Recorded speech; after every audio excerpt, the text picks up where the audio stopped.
Bueno, vamos a continuar con el tema, con la segunda sesión, el segundo vídeo del tema 7. Y como lo que hago casi siempre, pues empiezo un poco por donde terminamos en la anterior sesión.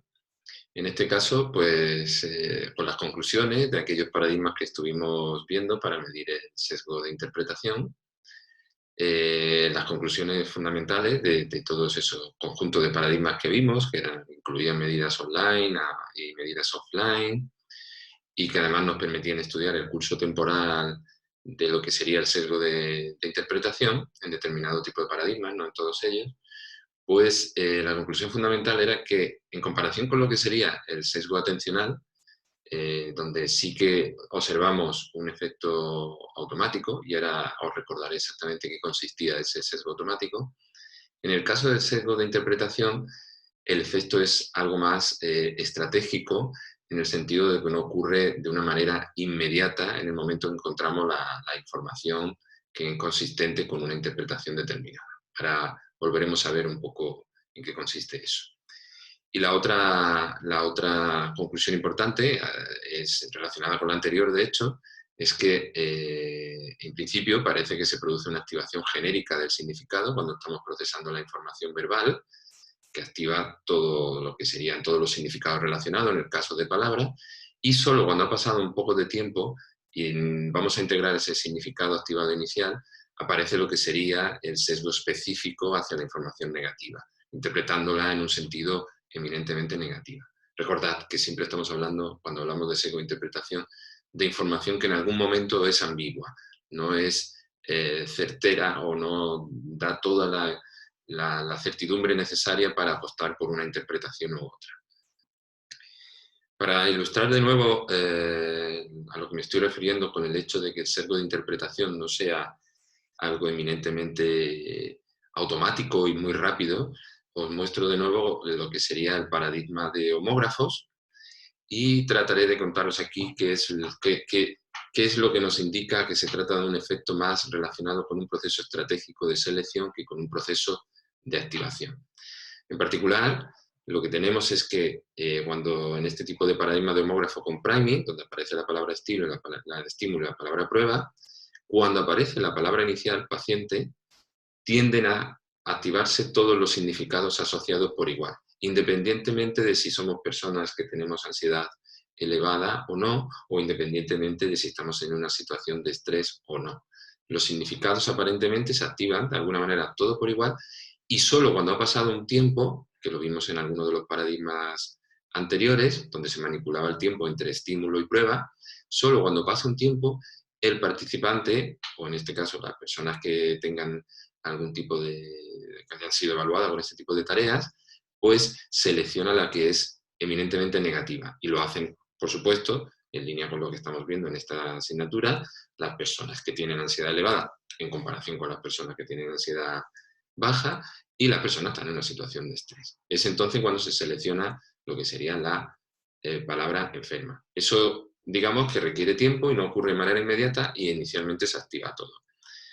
Por comparar y al mismo tiempo aprovechar para recordar un poco cómo es el paradigma de atención en el que encontramos los efectos automáticos, recordaros que eran paradigmas en los que se presentaban dos imágenes y medíamos los movimientos oculares, como en este caso, y lo que nos centrábamos en ese caso es en la probabilidad de fijación de la primera fijación de la mirada, ¿no?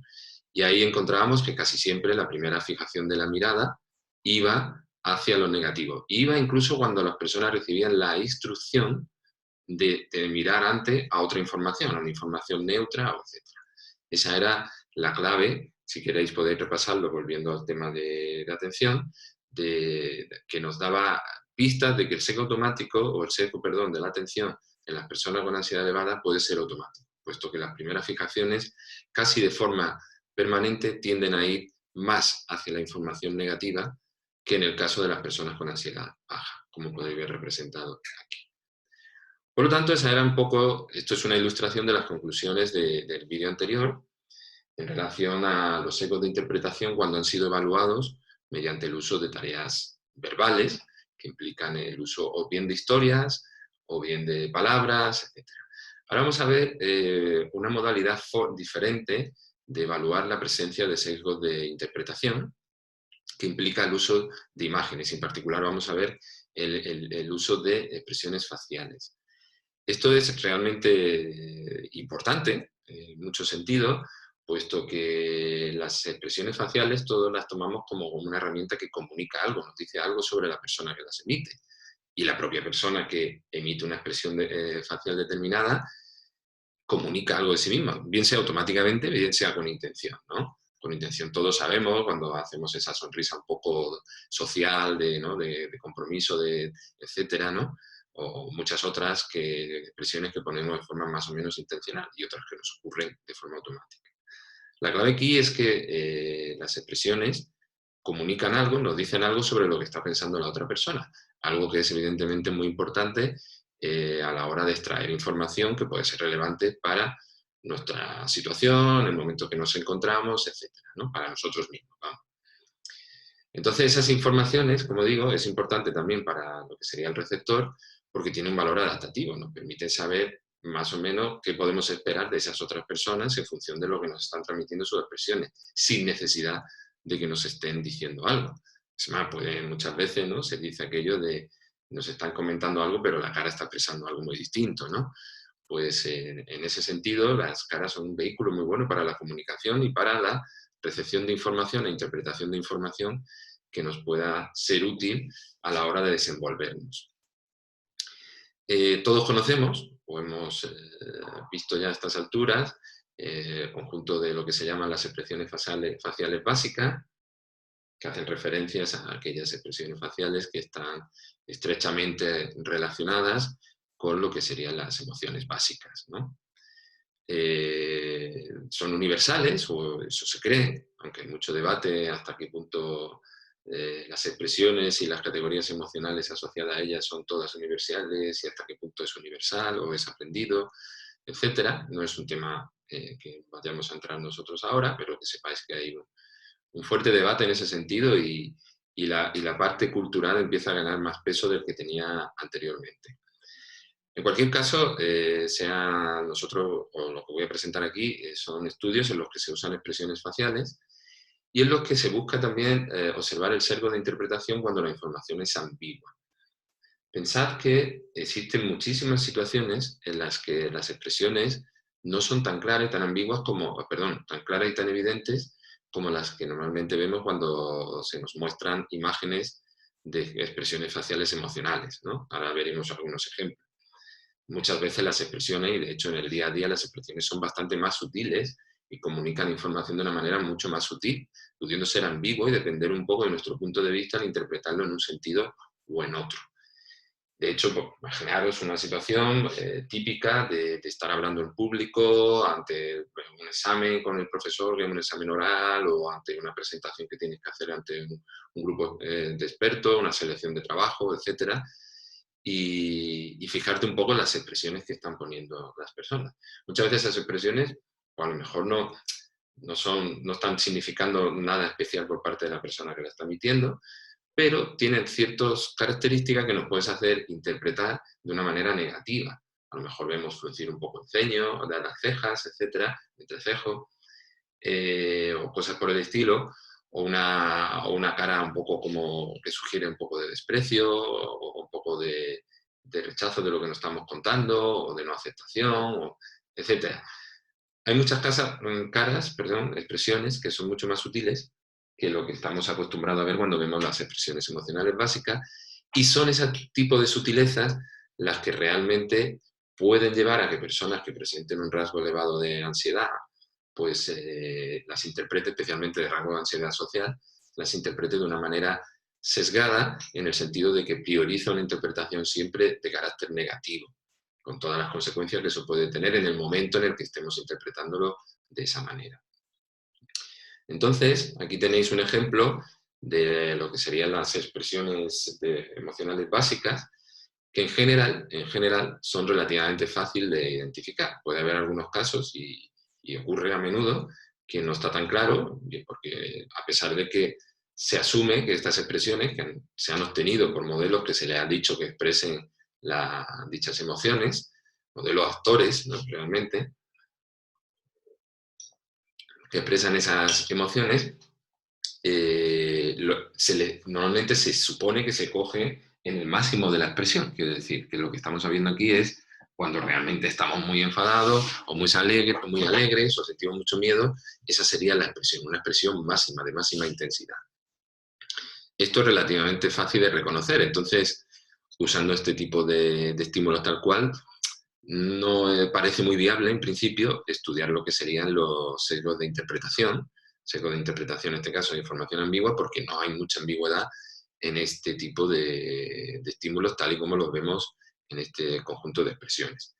Pero existen ciertas manipulaciones que podemos hacer para aumentar lo que sería la ambigüedad de estas expresiones y de esa manera estudiar si las personas que muestran ansiedad, en este caso vamos a hablar fundamentalmente de ansiedad social, pues tienen un sesgo o manifiestan un sesgo muy marcado de interpretación negativa de ese tipo de información ambigua. En ese sentido, ¿cuáles son el tipo de manipulaciones que podemos utilizar?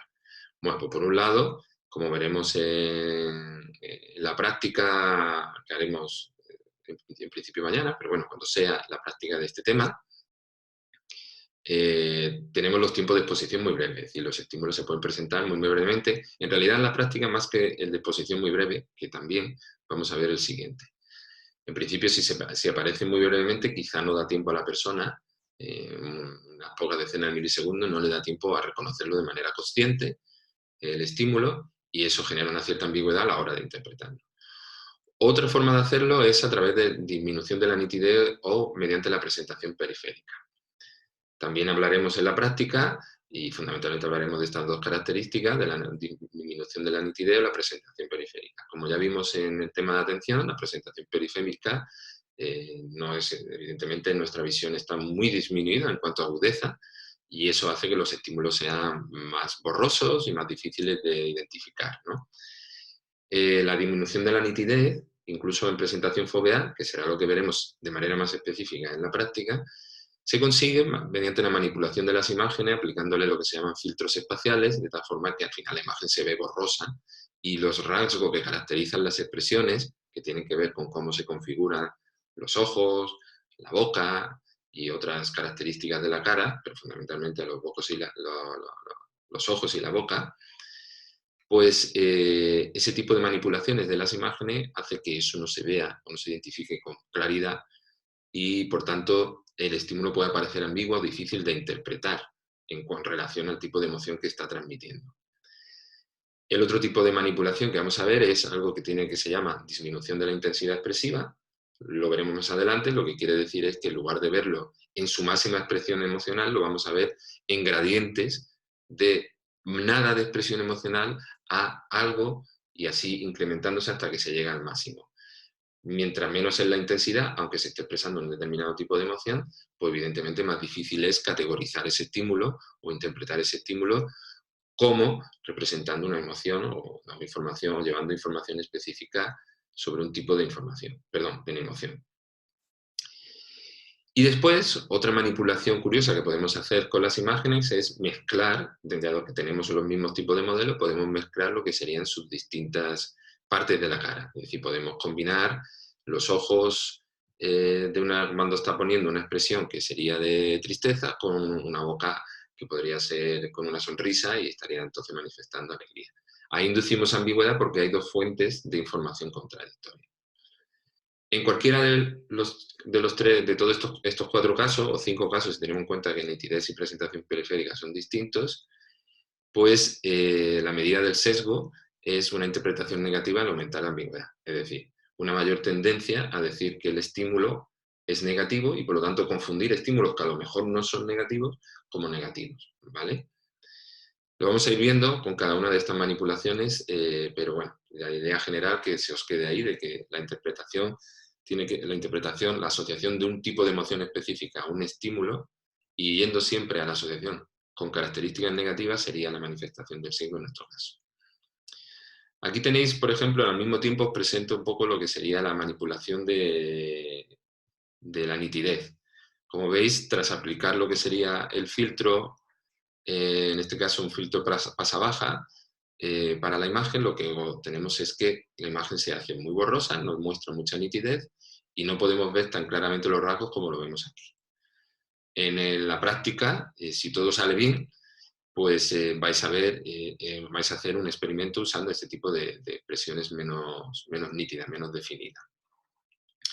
En los estudios de los que os voy a hablar, lo que se usaron son estas expresiones presentadas fovealmente, no acompañadas de esta, porque entonces no hay ninguna ambigüedad, porque puedes decir, ah, vale, yo ya sé esto que indica, ¿no? Esto puede ser enfado, ¿no? O algo así, ¿no?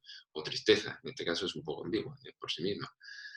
Pero en cualquier caso, lo que quiero decir es que la presentación es de la imagen disminuida y el sesgo se estudiaría a través de esta imagen con una nitidez disminuida.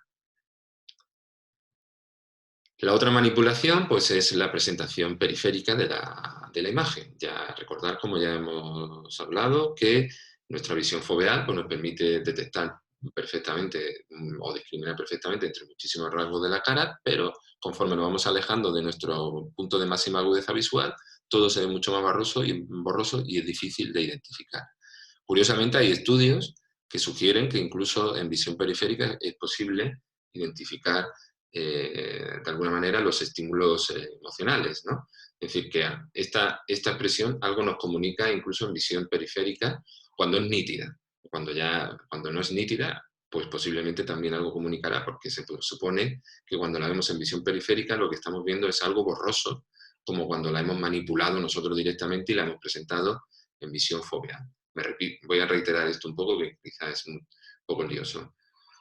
El estudio, es decir, como vemos hay dos fuentes, que estamos viendo hasta ahora dos fuentes fundamentales para inducir ambigüedad. Una es presentar este estímulo aquí, en la posición foveal, de manera que hayamos reducido su nitidez mediante la aplicación de un filtro pasa-bajas, filtro espacial pasa-baja, y la otra es presentarlo periféricamente.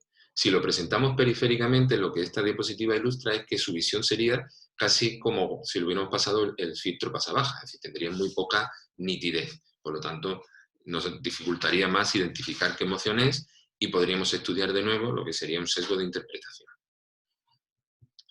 Aquí tenéis el otro caso, otra posible manipulación para inducir lo que sería ambigüedad en las expresiones faciales. En este caso estamos hablando de la intensidad.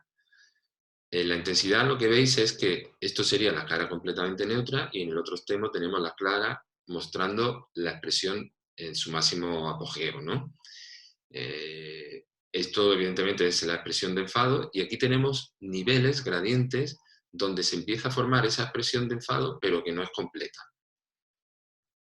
Manipulando o usando algunos de estos estímulos donde solo está sugerida quizá la aparición de una emoción de enfado, pues evidentemente induce una cierta ambigüedad. Es decir, estos estímulos son más ambiguos con respecto a la categoría emocional de enfado. Por lo tanto, es una forma alternativa de la que podemos estudiar sesgo de interpretación, puesto que la información sobre la emoción subyacente no está del todo clara. Esos estímulos se pueden conseguir, se hacen a través usando programas especiales como Fantamorph, que lo que te permiten es, a partir de esta imagen y a partir de esta otra, generar trayectorias de cómo desde esta imagen se llegaría a esta. Hay muchos programas, uno de ellos Fantamorph, algunos son, este no es gratuito, pero hay otros que son gratuitos que te permiten hacer este tipo de manipulaciones, de poner dos imágenes y aplicar un algoritmo que lleva muy sencillo, bueno, muy sencillo de aplicar, no será muy sencillo el algoritmo, que te lleva a transiciones hasta que se alcanza la imagen final, ¿no? Y algunas de esas transiciones pues, pueden ser curiosas, en este caso estamos simplemente buscando aumentar la ambigüedad basándonos en una menor intensidad de la expresión de la emoción. Y aquí tenéis lo que sería la otra manipulación que podemos hacer para inducir en las expresiones faciales ambigüedad. En este caso, si os fijáis, lo que tenemos son que todas las expresiones tienen del mismo modelo, todas las expresiones tienen la misma sonrisa, tienen la sonrisa. Sin embargo, los ojos no son consistentes con esa sonrisa. No sé si alguno se atreve a parar aquí el vídeo quizás y mirar un poco si es capaz de identificar cuáles son las emociones, ¿no?, que están aquí, digamos, los ojos. ¿Qué tipo de emoción expresan los ojos? Porque ambiguas son porque al final la sonrisa siempre está. Es evidente que quizá aquí parece, ¿no?, que estamos claramente a lo mejor ante una risa genuina, ¿no?, aparentemente. Esta quizá parecen los ojos de neutra. Esta sí que claramente parecen los de sorpresa. Oh. Esta ya empieza a ser un poco más ambigua. No sabemos si miedo o miedo quizás aquí, este puede ser tristeza. Empieza a complicarse, o asco quizá. Y aquí finalmente sí que parece que estamos en unos ojos de enfado, ¿no? Luego lo vamos a ver porque fijaros que hasta yo mismo tengo dificultades para realmente identificar cuál de las emociones es, y he hecho alguna de ellas. Es decir, que no suele ser tan fácil. Muy bien, entonces, usando ese tipo de manipulaciones, de inducción de ambigüedad en las expresiones faciales para estudiar el sesgo de interpretación, pues lo que vamos a ver son los resultados obtenidos sobre ese sesgo de interpretación en la ansiedad social. La ansiedad social quizás es muy importante en este tipo de manipulaciones o sesgos por aquello de que precisamente cosas que no pueden comunicar las expresiones faciales es crítica, rechazo, malestar, disgusto, incluso algún tipo de asco, ¿no?, aunque sea moral, ¿no?, hacia las personas, ¿no? Entonces las personas que tienen ansiedad social pueden ser muy sensibles, dado su temor a ser criticada y a ser rechazada en las interacciones y en el tiempo que pasan con los demás, pues pueden ser muy sensibles a este tipo de información. Por lo tanto, lo que voy a presentar son estudios usando estas manipulaciones que nosotros que hemos visto sobre las expresiones emocionales básicas, para ver si existe un sesgo en la ansiedad social hacia ese tipo de interpretación negativa de ambigüedad en las expresiones faciales. Lo que veis aquí es simplemente un poco para que situéis, aunque ya lo tenéis yo creo bastante claro, lo que consiste la ansiedad y la fobia social. Y bueno, la mejor manera siempre de situarlo es a través de la descripción de los ítems que suelen usarse para evaluar si una persona tiene o no tiene un alto rasgo o un elevado estado de ansiedad social, ¿no? Entonces aquí personas que se sienten incómodas en la fiesta, cuando hablan con personas con autoridad, que tratan de evitar hablar con gente que no conocen, que les causa malestar ser criticado. En fin, os podéis hacer una idea de ridículo o parecer estúpido cuando uno interviene en una reunión, ¿no? Este tipo de cosas que seguramente os preocupan, ¿no? Bastante. Entonces, a las personas que tienen ansiedad social. Entonces vamos a ver los resultados que se han obtenido cuando hemos aplicado este tipo de paradigma de evaluación de sesgo a través de las expresiones faciales, de la ambigüedad de las expresiones faciales. Cuando se ha usado la manipulación de ambigüedad por disminución de nitidez o por exposición breve, que es lo del caso de la disminución de nitidez, lo que vamos a ver en la práctica, lo que se ha observado es que existe una confusión entre las neutras con enfado, es decir, las personas con ansiedad social elevada tienden a ver cabras neutras cuya nitidez ha sido reducida por esa manipulación espacial de la imagen que os mostré antes, tienden a verlas como de enfado, en un mayor número que las personas que muestran ansiedad baja. Y lo mismo, o otro tipo de confusión que se produce es la de sorpresa, que tiende muchas veces a interpretarse como miedo. Digamos que estos son dos tipos de confusiones o sesgos que se dan en este tipo de estímulos cuando la nitidez es muy baja en las personas con ansiedad social elevada en comparación con las personas que muestran ansiedad social baja. En ninguno de estos estudios se indujo ningún tipo de manipulación del estrés. Por lo tanto, estamos hablando de personas que tienen un rasgo elevado de ansiedad, es decir, que tienen esa predisposición. Por lo tanto, podríamos categorizarlo dentro de ese grupo de vulnerabilidad del que hablamos siempre en el proceso del estrés, puesto que pueden ser personas que interpreten la información siempre de manera negativa y que hagan una valoración de determinadas situaciones como estresantes y amenazantes. Pero, como digo, en estos estudios simplemente estamos estudiando el rasgo, las personas vulnerables. Y recordad también que la vulnerabilidad tiene una fuerte asociación sobre todo con modelos clásicos de la psicopatología, como el diabetes y estrés, etcétera, tiene una fuerte asociación con el desarrollo posterior de problemas o trastornos afectivos, ¿no? Por aquello de que ya nuestra forma de procesar la información, pues en una persona que tiene ansiedad rasgos, nuestra predisposición nos lleva a que en determinadas situaciones pueda aparecer o se desate un episodio clínico de ansiedad. Bueno, estas son las dos confusiones clásicas o típicas que hemos encontrado con la ansiedad social, cuando lo que manipulamos es la nitidez de las expresiones mostradas. Y después lo que os quiero mostrar aquí también es el otro tipo de manipulación en lo que realmente lo que hacemos es combinar, dar dos fuentes de información contradictorias, porque le estamos dando por un lado los ojos, que expresan un tipo de emoción diferente a lo que sería lo que expresa la boca, que es la sonrisa. La sonrisa, sin duda, es el rasgo más fácil de identificar y más característico, aunque nunca nos debemos dejar llevar del todo por las sonrisas, ¿no? Porque ya sabéis que pueden haber sonrisas afectadas. En cierta manera, este tipo de estudios, donde manipulamos precisamente lo que los ojos, la incongruencia entre los ojos y la sonrisa, miden ese tipo de alguna manera, hacen referencia a ese tipo de situaciones en las que las personas sonríen a pesar de que probablemente el resto de su expresión esté mostrando otro tipo de estado emocional. Por aquello de que la sonrisa es más fácil de producir que la manipulación de las expresiones a través del movimiento de los músculos relacionados con los ojos o la frente.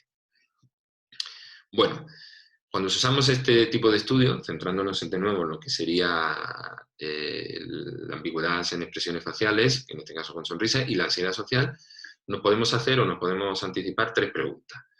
¿Facilita la detección de sonrisas no genuinas o falsas la ansiedad social? Es decir, aquellas que no tienen los ojos alegres. ¿Es facilitado? Es decir, ellos identifican que eso no es alegre más fácilmente que las personas con ansiedad baja. Para que esto ocurra, hay que tener en cuenta, que creo que no lo he comentado antes, que lo que se les pide en este caso a los participantes es que digan si realmente la expresión es alegre. No se les pide dime qué emociones, sino que simplemente tienen que decir si la expresión es realmente de alegría.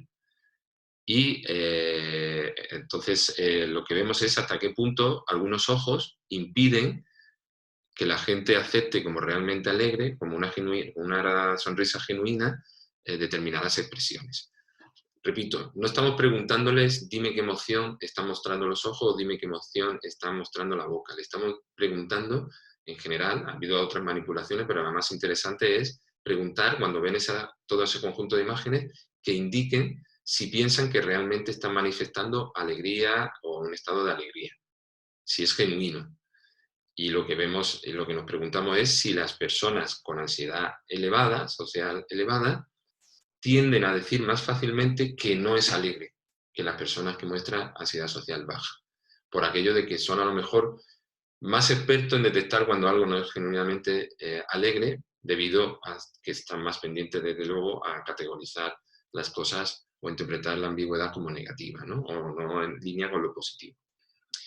La siguiente pregunta que nos podemos hacer es, ¿pasa esto con todas las expresiones por igual? Quiero decir, en todas estas expresiones en las que hemos combinado ojos no alegres con bocas alegres, ocurren independientemente del tipo de ojo que hayamos puesto, de si es de enfado, de asco, de alegría, o realmente se da mejor para unos casos que para otros, en el sentido de que la ansiedad social es más sensible a unas manifestaciones más que a otras, ¿no? Ya hemos visto antes, por ejemplo, cuando estábamos aquí, que el enfado es fácil para ellos de confundir las neutras, interpretarla como enfado, y la sorpresa como miedo, ¿no? Quizás hay unas elecciones, es más posible que ellos interpreten como no realmente alegres expresiones que llevan a ojo de enfados o expresiones que llevan a ojo de asco, o lo veremos. Y finalmente, la siguiente pregunta que nos podemos hacer es para ver hasta qué punto el problema de la ansiedad social, es decir, esta diferencia entre ansiedad social y baja, se asocia también a un problema a lo mejor de reconocimiento de lo que es una sonrisa genuina, en el sentido de que para las personas con ansiedad social, incluso cuando hay una sonrisa muy clara, para ellos eso no es realmente alegre.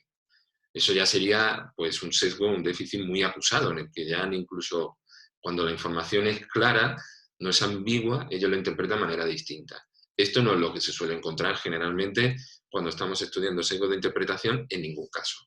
En general, o casi ningún caso, en general tiene que haber una cierta ambigüedad para que el sesgo de interpretación surja y se guíe o se conduzca hacia lo negativo.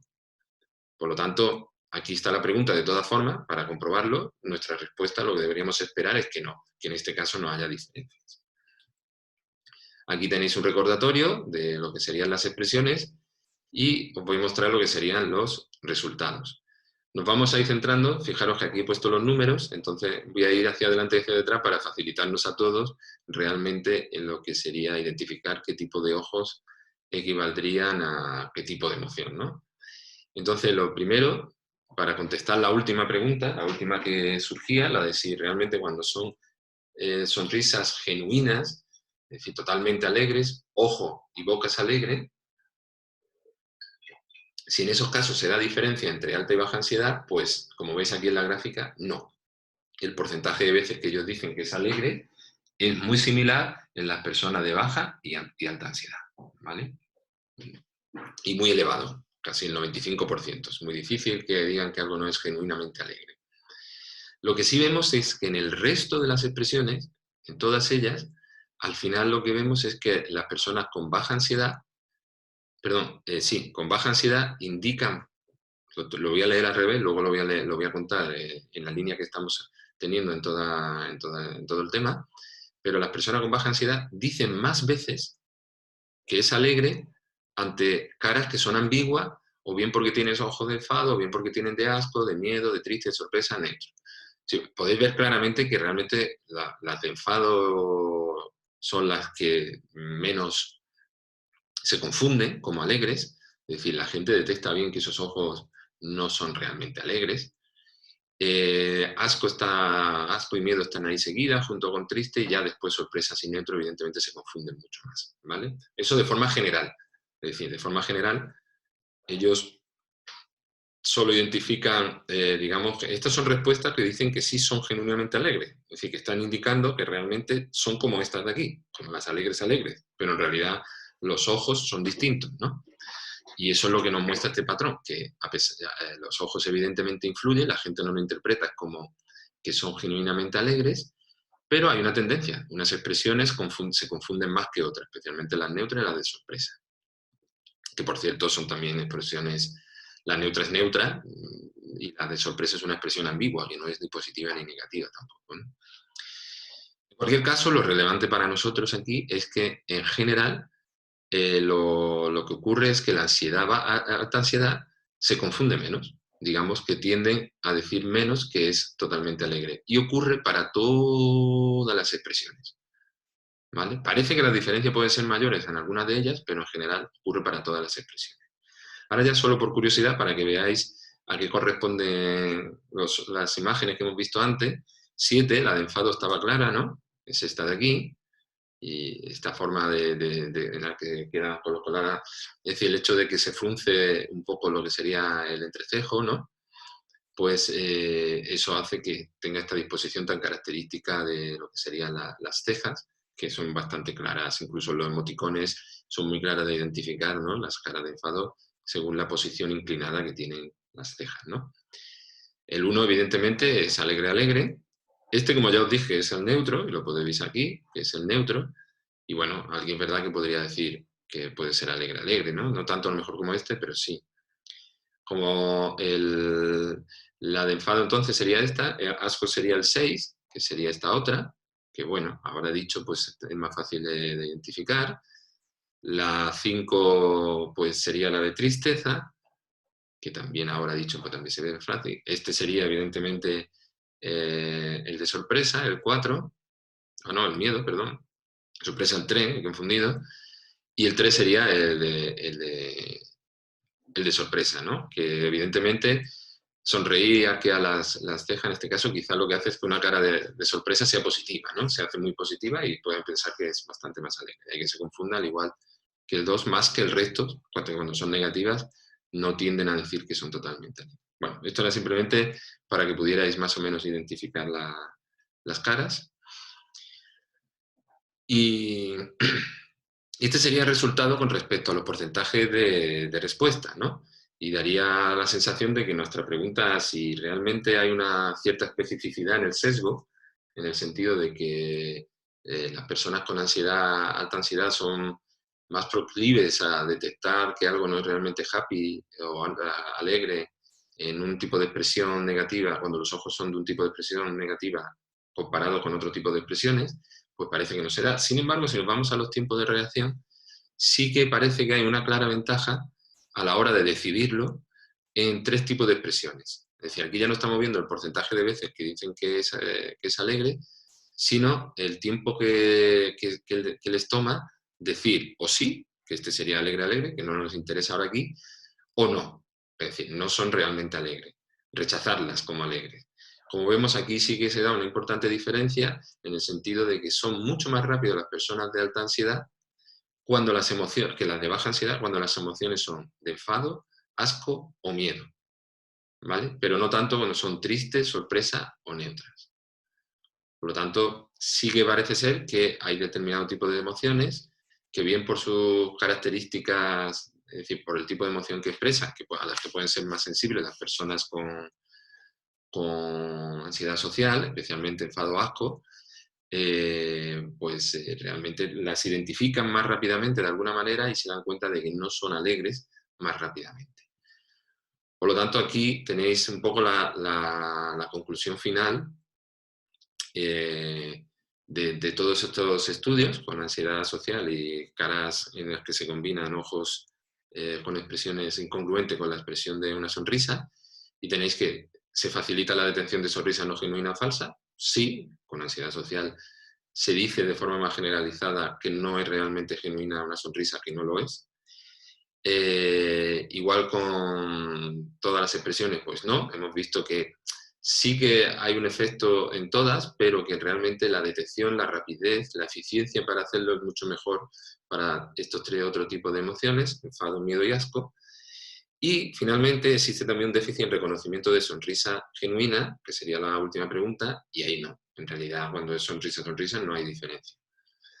Por lo tanto, esto nos habla un poco de esa cautela o desconfianza que pueden tener las personas con ansiedad social a no tragarse fácilmente signos de sonrisa como que son positivos y a verlo como realmente no genuino, y de alguna manera es algo adaptativo para que puede ser un problema en determinados contextos, evidentemente. Es adaptativo puesto que muchas veces, como he dicho antes, la gente puede usar o puede tratar de comunicar una sonrisa a pesar de que su estado emocional es distinto y el resto de sus expresiones de la cara, de sus músculos de la cara, pues nos reflejan, o rasgos de la cara nos reflejan otra cosa, ¿no? Pero bueno, si se sonríe muchas veces nos dejamos llevar y nos engañamos muy fácilmente por ello, ¿no? La ventaja en este caso es que las personas de ansiedad ahí no serían engañadas. La desventaja, pues que el uso abusivo de este tipo de sesgos, de interpretaciones, pues puede hacer o reforzar un poco la propia ansiedad social, puesto que vamos a tender a ver cosas negativas en las expresiones de los demás cuando estamos con ellos, cuando estamos interviniendo, estamos siendo evaluados, etc. Antes de pasar a lo que sería la siguiente y última parte del tema, sí que quiero hablaros aquí,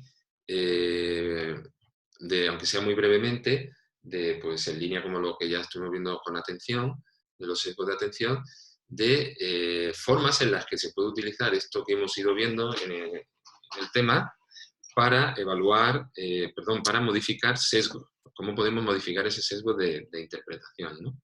Y aquí os muestro un ejemplo de cómo la literatura se ha tratado de cambiar esos sesgos de interpretación de información negativa, cuando vemos historia en este caso, que nos lleva hacia un cierre, y el cierre que elegimos sistemáticamente es negativo. ¿Cómo podemos hacerlo, ¿no? En general, al igual que os conté en el otro del sesgo de atención, la manera de hacerlo es alterando un poco las contingencias. Me explico. Generalmente, si estamos estudiando si existe o no existe el sesgo, lo que hacemos es presentar una historia como esta. Tu pareja te pide que la acompañes a la celebración del aniversario de la empresa y no conoces a ninguno de sus compañeros de trabajo. Mientras te preparas para ir, piensas que la gente que conocerá allí opinará que eres. Entonces, en un 50% de las veces se presenta para que ellos terminen o cierren esta palabra, o en otros 50 se presenta para que cierren y terminen esta otra palabra. lo rápido que son para cerrarla, completarla, nos indica si hay un sesgo, ¿vale? ¿Cómo podemos hacer para...? Esa sería la forma de evaluarlo, porque tenemos que comparar el número de veces la rapidez que han sido con esta como con esta. Y tenemos que, para hacer esa comparación, tenemos que presentar el mismo número de veces el cierre que sugiere amable con el cierre que sugiere aburrido. ¿Cómo podemos hacer para manipular, de alguna manera, que las personas traten de siempre ir hacia la interpretación positiva? Pues lo que hacemos es presentarle la misma tarea, pero a lo mejor el 80% de las veces, o incluso más, pues sigue un cierre con la palabra positiva, mientras que el otro 20% sigue con la negativa. ¿Eso qué nos hace? Que ellos estén entrenándose sistemáticamente en tener que cerrar una historia con algo positivo. Y eso a lo mejor corrige el sesgo de siempre ir esperando a que va a ser cerrada con algo negativo y siempre esperar la información negativa. Bueno, hay muchas versiones de este tipo de paradigma para modificar interpretaciones. Hay otras que se están haciendo. Como digo, esto es un campo que está ahora mismo en un crecimiento exponencial. Lo tuvo un poco hacia los últimos años, pero que ahora se está adaptando para tratar de ser mucho más válido y funcional en el ámbito clínico. Y entonces se están viendo los problemas que pueden plantear determinados tipos de tareas, cómo mejorarlos, etc. Os recuerdo que os dejé algunas lecturas en el aula para que vierais, aunque sea de una manera muy general, en qué consiste todo esto de la modificación de SECO y los paradigmas que se usan. En realidad es un complemento a lo que yo os voy contando y es muy familiar, os va a resultar muy familiar cuando la leáis porque tiene que ver con lo que estoy contando. Bueno, bueno, sí, había puesto aquí simplemente para recordaros que la manipulación de contingencia era algo que también hacíamos en el caso de la corrección o la modificación de los sesgos atencionales. Recordar un poco este paradigma donde se presentaban dos palabras y la tarea no es decir nada sobre las palabras, sino responder tan rápidamente como se pueda a la flecha. Y la flecha podría aparecer en la misma posición que estaba la palabra negativa o en la posición que estaba la palabra positiva. Y lo hacía en un 50% de las veces. El 50% de las veces aparecía donde estaba, neutra, palabra neutra, o donde estaba la palabra negativa. Eso sería para estudiarlo, para detectar que se da el sesgo. Pero si lo que queremos es entrenar para modificarlo, lo que hacemos es cambiar la contingencia y acostumbrar al participante a que la neutra o la positiva es la que de alguna manera casi siempre antecede a la aparición de la flecha. Eso hace que nos estemos acostumbrando a facilitar el procesamiento de la positiva, seleccionar la neutra o la positiva versus la negativa, forzando nuestra atención a centrarse en lo positivo. Bueno, lo podéis recordar de la explicación que os di también en el vídeo oportuno sobre sesgo atencional. Simplemente para ilustrar que la manipulación de contingencias sobre paradigmas que se usan para detectar sesgos, tanto en interpretación como en atención, pues puede ser muy válida para estudiar para modificar dichos sesgos.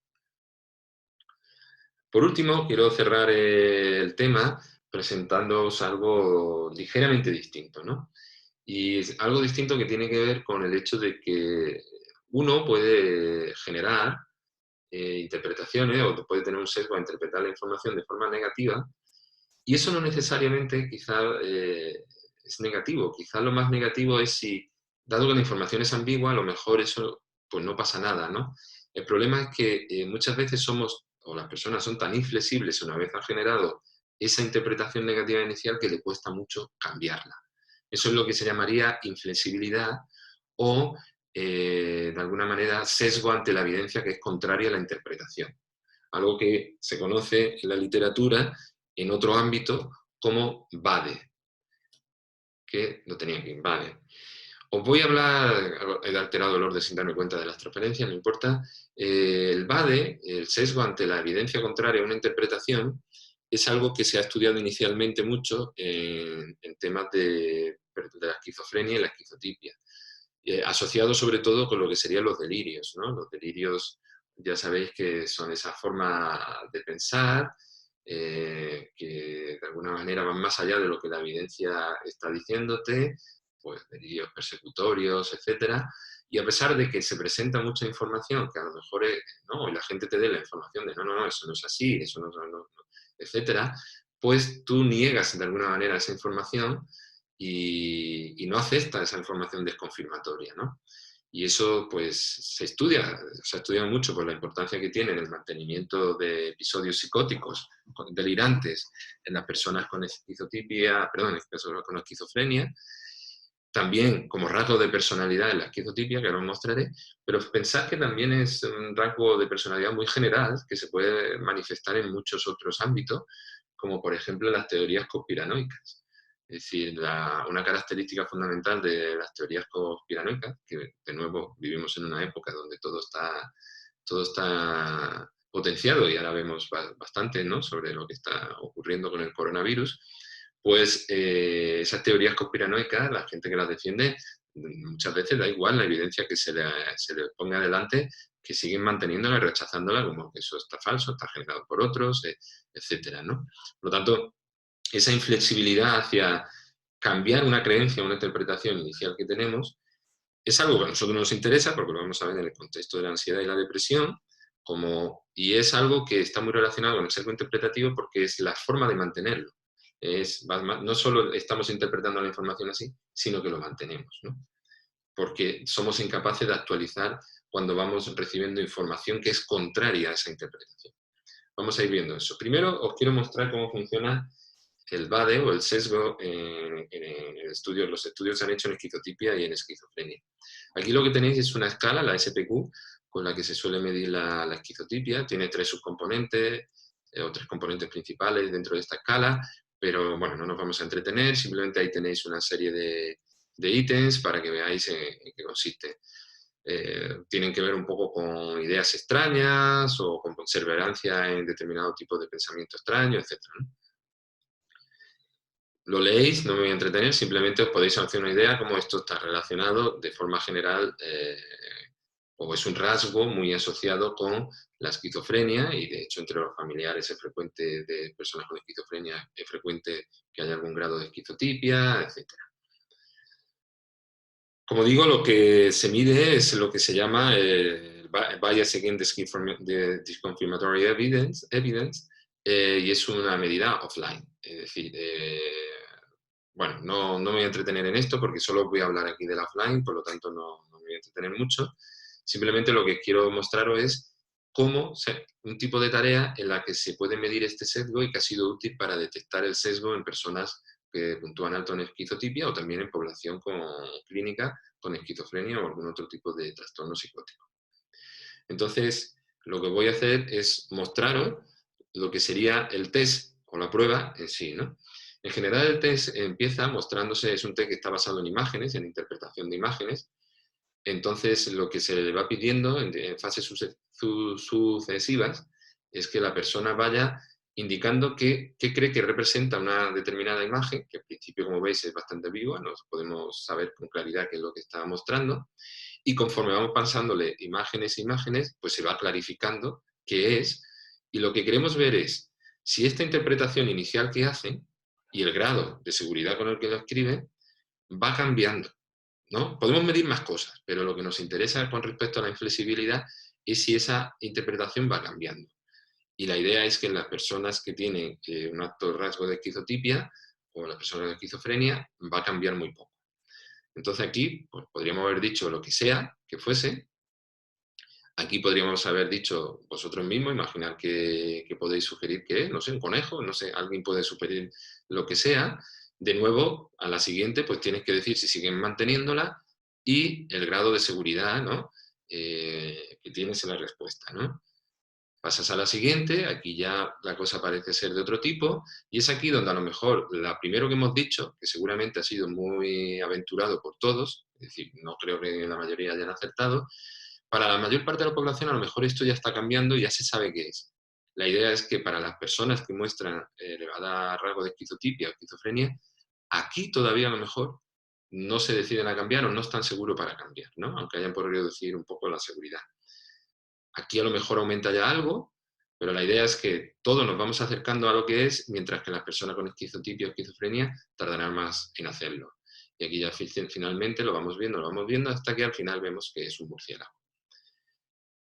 Como digo, esto es una prueba que se ha usado, se usa y permite, tanto en población clínica como en población que tiene un rasgo tipo esquizotípico, pues permite detectarlo, puesto que en comparación con el resto de la población, ellos tienden a tardar más en cambiar las primeras interpretaciones, y eso nos permite medir lo que sería ese sesgo hacia la información que desconfirma nuestra primera interpretación, lo que estamos llamando también inflexibilidad hacia el cambio o hacia la revisión de nuestra primera interpretación. Muy bien, aquí tenéis otro ejemplo de cómo esto se podría, de otro tipo relacionado, vamos, dentro del mismo conjunto de la prueba BADE hay varias opciones, y una alternativa no es respuesta libre, sino ofrecerle una serie de interpretaciones, ¿no? Aquí a lo mejor muchos elegiríamos, no sé, algo parecido a Popa, aunque tampoco lo parece, o Tetera, o algo así, ¿no? Y luego la imagen va cambiando, y de esta manera, al ofrecer alternativas, controlas un poco el efecto de vocabulario que pueda tener también las personas. A algunas personas les cuesta a lo mejor acceder fácilmente a una palabra o una imagen de lo que puede ser, y aquí, pues, de alguna manera, le das una serie de opciones y ves cómo se manejan con esa serie de opciones, ¿no? De nuevo, al final, aquí no voy a mostrarlo paso a paso, pero al final vemos que lo que es una carroza, cosa que probablemente la mayoría de vosotros no habréis podido interpretar de lo que estáis viendo aquí, ¿no? Muy bien, esto sería entonces el BADE como se ha diseñado para estudiarlo en esquizotipo y esquizofrenia. Hay algunas otras vertientes que no estoy mostrando aquí, otras que miden online, en el sentido de que no son respuestas abiertas y que el sujeto tiene que decir cómo de seguro o no seguro está, sino que son medidas de tiempo de reacción, etcétera, más simples, pero al mismo tiempo quizás más informativas sobre algún otro aspecto. Pero lo que nos interesa a nosotros es ver cómo se ha trasladado esto, que se ha trasladado muy recientemente. De hecho, el primer estudio que lo ha hecho lo hizo hace un año, se publicó en el 2019, lo habrán hecho hace poco, ¿no? Nosotros mismos estábamos diseñando uno que ahora mismo está parado, pero que va en la misma línea, ¿no? Pero, bueno, en este sentido, lo que nos interesa es ver cómo se ha trasladado esto, y vamos a ver cómo se ha hecho en ese estudio reciente al estudio de la ansiedad y los trastornos emocionales en general, porque incluye también la depresión, ansiedad social y depresión. Volviendo un poco a lo que sería nuestro ámbito, lo emocional, los sesgos relacionados con priorización de información negativa o amenazante, recordar que los sesgos ocurren ante información ambigua, y que los sesgos pueden ser a veces adaptativos. Como ya he dicho antes, en el caso de la ansiedad social, a lo mejor permite detectar casos en los que la persona no está realmente, a pesar de sonreír, las emociones son otras, es decir, no se dejan engañar, ¿no? No se dejan engañar tan fácilmente por políticos, quizás, ¿no? Que tienden a sonreír, da igual lo que estén pensando, ¿no? Entonces, pues, bueno, a veces también está enfadada, ¿no? Pero bueno. En cualquier caso, lo importante es que veáis que todo lo que vemos, los sesgos y muchas reacciones, la ansiedad en general en sí misma, pues incluso a la depresión o el ánimo deprimido, tiene su valor, tiene su funcionalidad. El problema es cuando esas funcionalidades no están contextualizadas, es decir, cuando aparecen en contextos que no son propicios, y cuando son rígidas, es decir, cuando no cambian, cuando es difícil cambiar, cuando nuestro sesgo siempre va en la misma dirección, o cuando nuestro sesgo no se actualiza cuando la información queda más clara. Que es eso lo que estamos viendo aquí, ese es el tipo de rigidez o inflexibilidad que estamos tratando de ver aquí con esto que ya estamos llamando BADE, ¿no?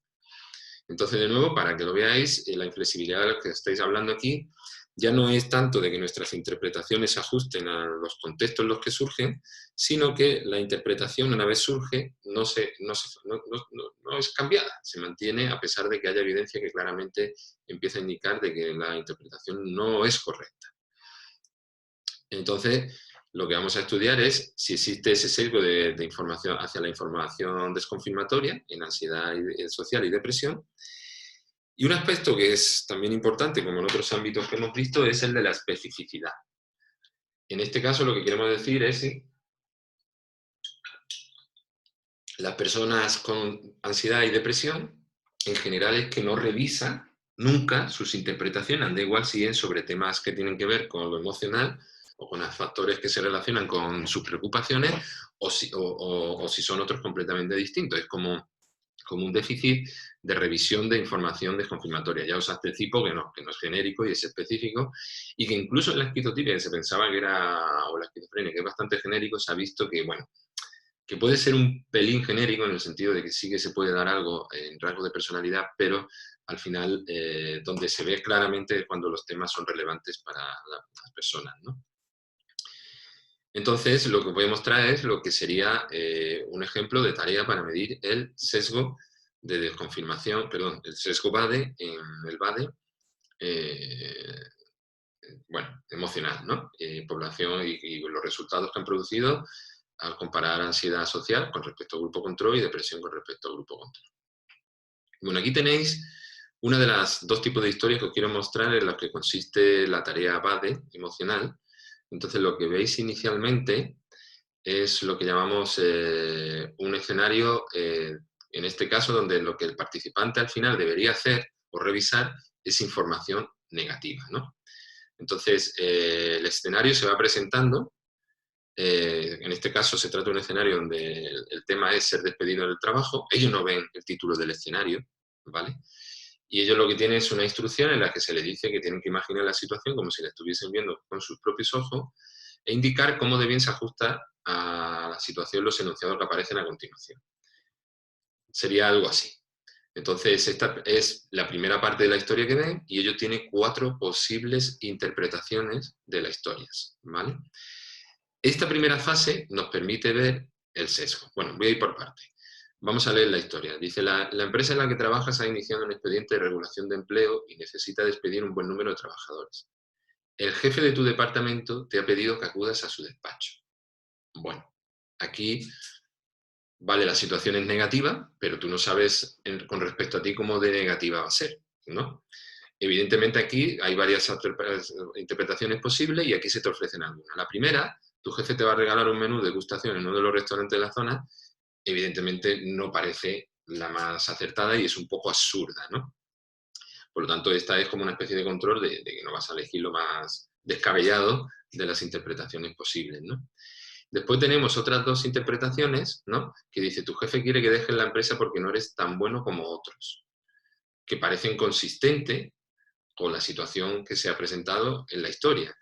Tu jefe quiere que te vayas porque no te integras bien con el equipo de trabajo. También parece un poco consistente. Y después tienes una última que dice, tu jefe quiere mantenerte en la empresa porque eres uno de los mejores. Estas 2 sirven como señuelo, en el sentido de que son las que parecen más consistentes inicialmente con la historia, y esta última es la que al final va a ser verdadera, solo que inicialmente quizá no parece tan consistente con una historia cuyo planteamiento ya parece negativo, ¿vale? ¿Qué es lo que se mide aquí? Pues a los participantes se les dice que valoren la plausibilidad, cómo de probable creen que se podría dar, dada esta situación, cualquiera de estos 4 escenarios, ¿vale? Entonces ellos son de 1 a 9, por ejemplo, pues van diciendo lo plausible, poco plausible o muy plausible de cada una de ellas. Evidentemente aquí dirán 1, muy poco plausible, aquí incrementarán la plausibilidad, cerca ya al máximo, o no lo sabemos, pero irán aumentándola, y aquí, evidentemente, la plausibilidad será baja.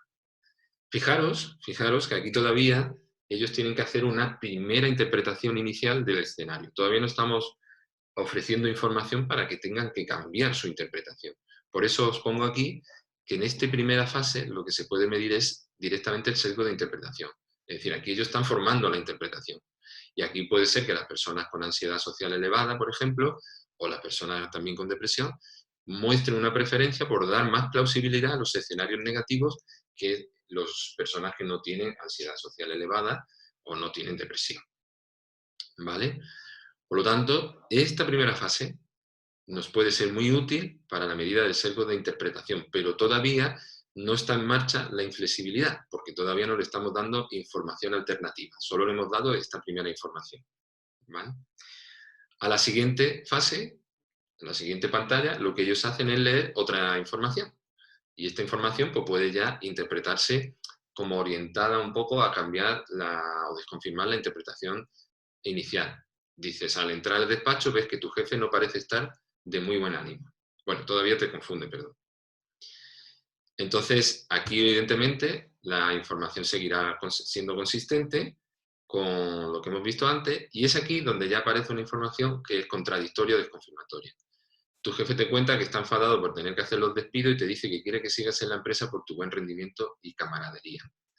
Es aquí donde realmente las interpretaciones tienen que cambiar en función de la nueva evidencia. Aquí tienes, tu jefe quiere mantenerte en la empresa porque eres uno de los mejores, es sin duda lo que resulta más plausible para este último escenario, esta última frase, mientras que estas otras, que inicialmente parecían muy plausibles, tendrían que cambiar y ser menos plausibles. ¿Cómo se observaría el sesgo? Pues precisamente en que las personas con ansiedad social y depresión harían menos eso. Es decir, seguirían considerando esto más plausible que las personas que no tienen ansiedad social o depresión, mientras que esto lo considerarían menos plausible que las personas que no tienen ansiedad o depresión. Es decir, les costaría más revisar la información negativa y aceptar a cambio la positiva. Luego veremos los resultados, pero podéis imaginar que van en esa línea, ¿no? Aquí tenéis otro tipo de escenario donde, en lugar de partirse de una situación negativa que hay que desconfirmar, lo que se hace es partir de una positiva, que es la que tenemos que revisar o desconfirmar. En este caso, contar un chiste, o contar un chiste es el escenario. Igualmente, se le pide que imagine la situación como si estuviesen viendo con sus propios ojos, etc., ¿no? En este caso, entonces, la idea es que la información que se le va a dar es algo que puede empezar de forma positiva, puesto que el escenario es a priori positivo, puede ir poco a poco transformándose en algo claramente negativo y hasta qué punto eso las personas con ansiedad lo hacen. Vamos a verlo. Primera fase. Aquí ya os he puesto la etiqueta de cada una de las interpretaciones que son absurda, señuelo y la verdadera. En una reunión estás contando un chiste que habías oído recientemente y al contarlo ves cómo cambia la expresión de los que oyen el chiste. Tienes la absurda, interpretación absurda en esta primera fase, necesitan estirar los músculos de la cara. La interpretación tipo señuelo o engañosa, en el sentido de que ahora parece consistente, oyes que todos empiezan a reírse, todos piensan que tiene un gran sentido del humor y al final te aparece otra que en principio inicialmente no debería ser tan consistente, como algunos piensan que no sabes contar bien los chistes. Aquí, como digo, ya podríamos ver si hay algún sesgo de interpretación, es decir, ante lo positivo, no valorar lo positivo y ir sistemáticamente ya hacia lo negativo. Pero en cualquier caso, lo que nos interesa es ver cómo este tipo de escenarios van desde lo positivo hacia lo negativo. Aquí tenéis, cuando terminas de contar el chiste, los que están contigo empiezan a mirarse los unos a los otros. Las interpretaciones, pues a lo mejor en este escenario se pueden medio mantener o alguien ya puede tratar de cambiarlo. Pero cuando llega el último, alguien te interrumpe y comenta que no estás contando el chiste bien. Pues evidentemente aquí lo que es consistente es, algunos piensan que no sabes contar bien los chistes y no todos piensan que tienes un buen sentido del humor, oyes que todos empiezan a reírse. ¿Dónde estaría aquí el sesgo entonces? Pues que posiblemente a lo mejor se produce el efecto contrario, es decir, que las personas con ansiedad social y depresión aceptan esto como plausible mucho más rápido que el otro grupo de personas que no tienen ni ansiedad social ni depresión, que quizá a lo mejor les cuesta más hacer el cambio. O, lo que parece más probable, en estos casos a lo mejor no hay diferencias entre los dos grupos. Bueno, espero que más o menos os haya quedado clara cómo funciona la idea esto del BADE. Ahora vamos a ver los resultados y ya vamos a ir cerrando la sesión. La idea fundamental es que tenemos una primera fase donde facilitamos esa interpretación, le damos unas opciones de interpretación.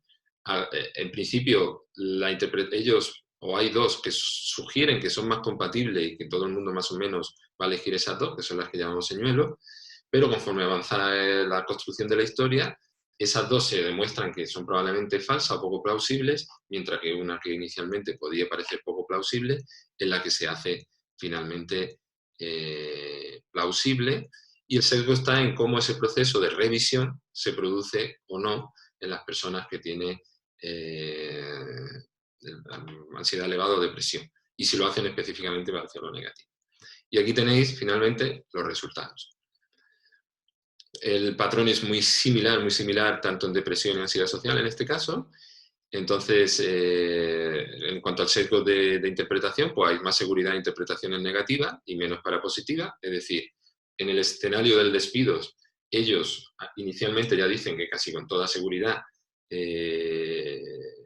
la interpretación posible es la negativa, de que va a ser despedido, etc., comparado con las personas que no tienen depresión y ansiedad, y al mismo tiempo aceptan menos las positivas. Es decir, en el otro escenario, en el del chiste, pues tienden a los señuelos de positivos, es decir, aquello de sí, si es que eres gracioso, tal, pues no se lo tienden a tragar tanto con las personas que tienen depresión, rasgo de depresión bajo o ansiedad social baja. Y con respecto a lo nuevo, a lo que nos interesa aquí, que es la inflexibilidad, el BADE, lo que se observa es que hay una dificultad para revisar sobre todo las interpretaciones negativas, en ambos, en depresión y ansiedad social, pero no para los escenarios positivos.